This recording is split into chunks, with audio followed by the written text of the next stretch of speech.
confusion. But Ron's hair grease could also be a Miracle Grow. It could be. We talking. It could be. But Ron's grease company got to put in the work.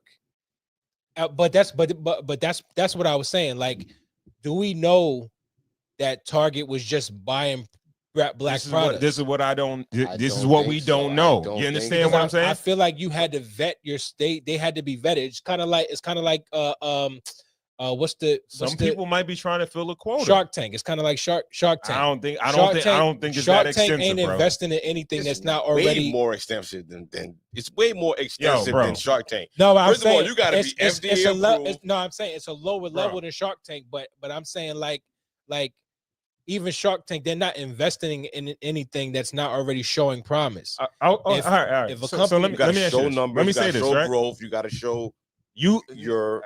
I don't really think it's that extensive. And you got to have motion. I don't think it's that. I don't think when it comes 1,000% that extensive. I don't. When it comes to these, they rather hire a dud for the look and give them a bag than to take on product that's just going to sit there.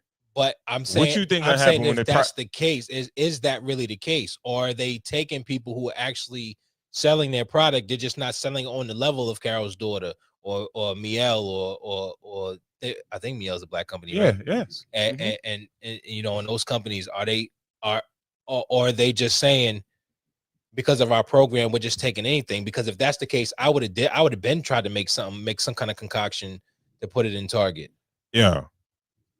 I don't really think it's like when it comes to like, I think your Miels, I think your Carol's Daughters, they're going to be put in stores regardless. You understand what I'm saying? Because they have a track record. Like when you try to do like government contracting and all that stuff like that, they tell you straight off top, like, yo, don't try to start your business based off this shit. Right. You need to show like, yo, you've been killing your shit on your own type of shit, right? But when I think some of these other programs, right? I feel like if I'm Target and I'm Ron's hair grease, for them to buy 5 cases of my shit or buy 3 cases at every Target, right? And they spending, let's say $1,000 at every one. That's nothing to them. They toss shit away. They toss away millions of dollars. It don't matter. I think we're missing the mark. I think we're shooting for what we. You got corporate tax write-off. You got a bunch of shit. Product though, Ron. What? You ever been to Target and seen the clearance area? No, it's the senior leadership, bro. What? It's not the product. DEI wasn't with the product. DEI was with the senior leadership. You think they want a black woman CEO because of the look? Right. We're not talking about the product. Target has a black CEO woman? No, but I'm saying look at the leadership. Look at the leadership and see if you see at the CEO, CFO, and all that stuff like that. If you see any diversity, I'll look it up. Yeah, I genuinely I don't believe that. I think they're talking about vendors for the most part, the vendors that they bring in.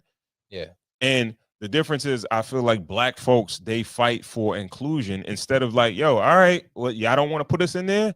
Let's do our own shit. Because those Spanish folks in San Jose, they're gonna boycott, and then with that boycott, they're gonna be like, yo, let's do our own thing. So I'm looking at it right now. It's a group of white people, a whole group of white people. You got a couple Asians that includes an Indian man. And you got one black looking Spanish woman. First name is Kiera, which is black. And then Fernandez is the last name, which is Spanish.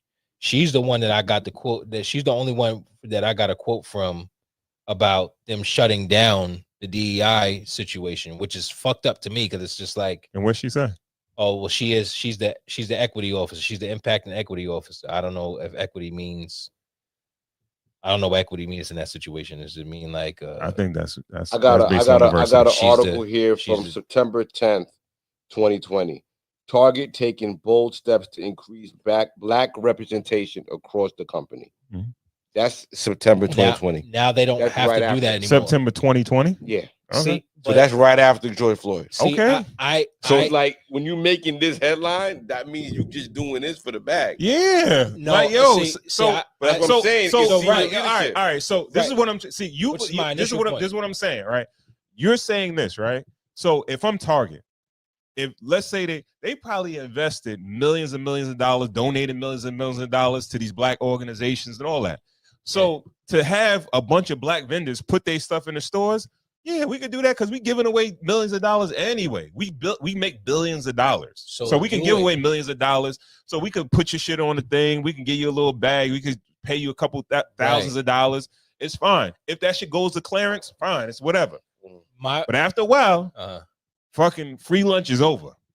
Nigga, you're out. See, I don't see, but my thing is, what is the problem with that? I don't see what the problem is with just throwing out some free lunch. Like you're a massive multi-million-dollar company.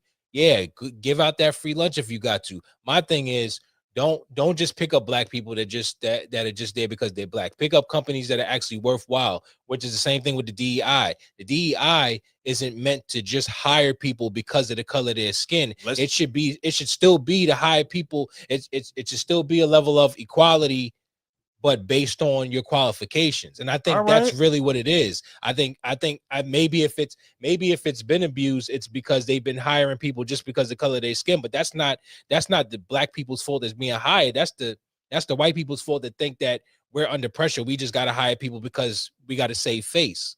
No, still hire people because of their qualifications. Bring people in. Black and brown.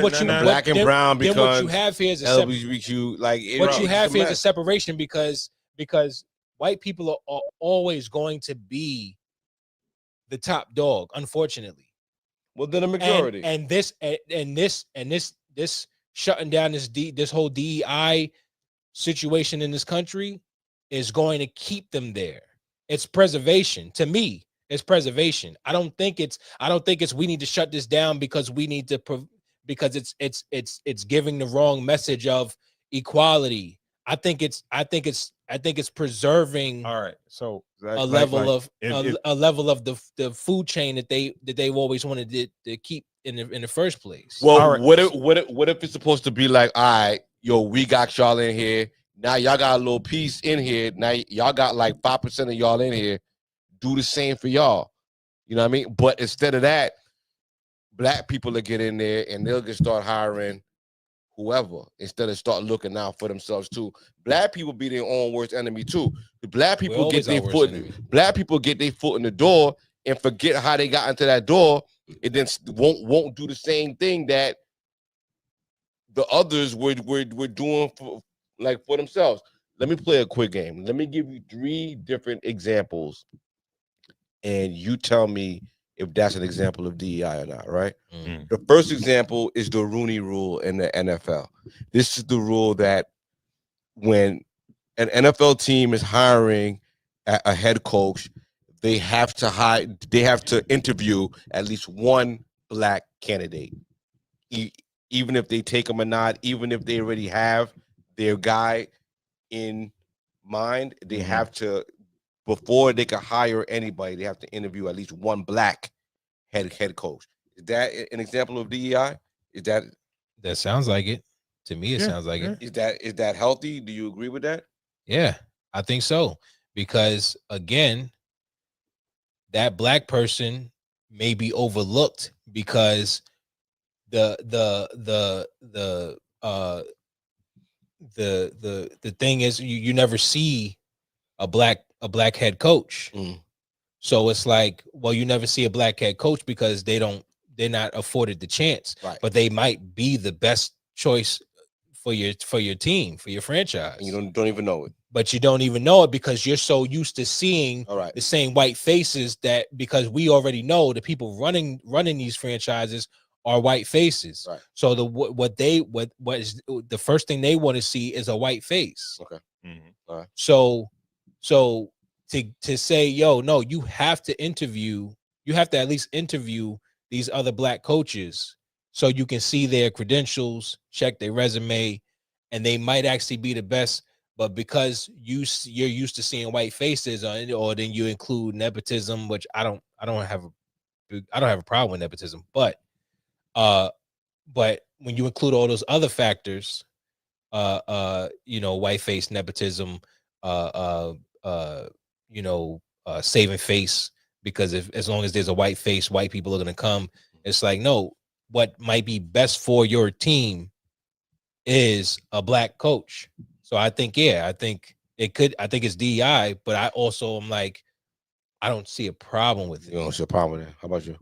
I think that when the demographic of the league is a certain complexion, I think they should definitely be interviewed.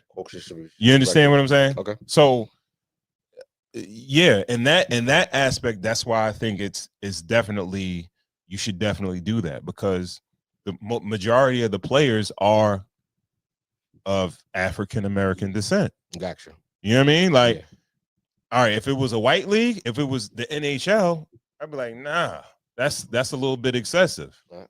Well, from what I understand, black people invented hockey. They could have, but they don't play it. I think I actually think it was white Canadians that invented hockey. I mean, black Canadians. Sorry, black Canadians that invented hockey.